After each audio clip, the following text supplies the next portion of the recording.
아침에 속보가 있었습니다.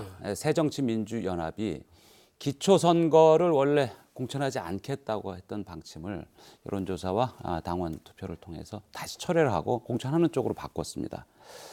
여기에 대해서 어떻게 보십니까? 저는 기본적으로 그 기초 공천 폐지는 사실 그 당시 대통령 선거 당시 여야 모두 후보가 공히 폐지를 약속했던 거잖아요. 네.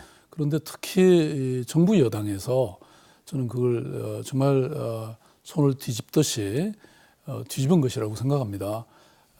말하자면 기초 공천을 폐지하는 것이 많은 국민들의 바람이었고 그랬는데 한쪽에서 폐지를 안 하니까 그만큼 한쪽은 이 손을 묶어놓고 게임을 하는 거나 마찬가지죠. 그래서 이번에 아마 공천을 하는 쪽으로 새정치 이 쪽에서는 그렇게 결정을 한 것 같은데요. 뭐 그것은 저는 결과적으로 보면 좀 유감스럽긴 하지만 그래서 폐지되는 것이 바람직하긴 하지만 뭐 어쩔 수 없는 선택이지 않았나 이렇게 생각합니다. 하지만 이번에 이제 약속을 강조해온 안철수 대표나 또 박 시장께서도 정치적인 얘기를 할 때는 항상 정치는 신뢰다, 약속이 될 강조해 오시지 않았습니까? 상대방이 박근혜 대통령이 새누리당이 어떻게 했건 간에 이번에 흠결을 입은 건 아닌가요? 저는 뭐 정치라는 것이 물론 최선이라는 것은 있지만 또 경우에 따라서는 차선을 선택할 수밖에 없는 경우도 있다 이렇게 생각합니다. 원칙적으로는 사실 처음부터 약속을 어긴 사람이 더 큰 비난 가능성이 있는 거 아닙니까?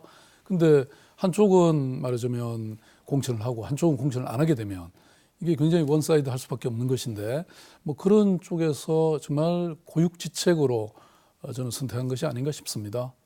서울시장 2년 6개월 해보셨으니까 네. 아실 테지만 구청장이나 기초의원들의 도움도 상당히 필요하지 않습니까? 네, 그렇죠. 그러면 이제 새정치민주연합에서 공천을 하게 되고 그러면 현실적으로 시장 업무를 보는 데는 도움이 되는 결과라고 볼 수도 있을까요? 뭐 그야 선거 결과가 어떻게 나오는지에 따라 달렸는데요. 네. 말씀하신 것처럼 서울시장이 혼자 서울시정을 다 보살피지는 못합니다. 구청장과 또 시의원, 구의원들과 함께 뭐 협업하는 게 많죠. 뭐 저는 결과적으로 서로 당이 좀 다르다 하더라도 서로 함께 협력해서 목표는 서울 시민들을 행복하게 만드는 거잖아요.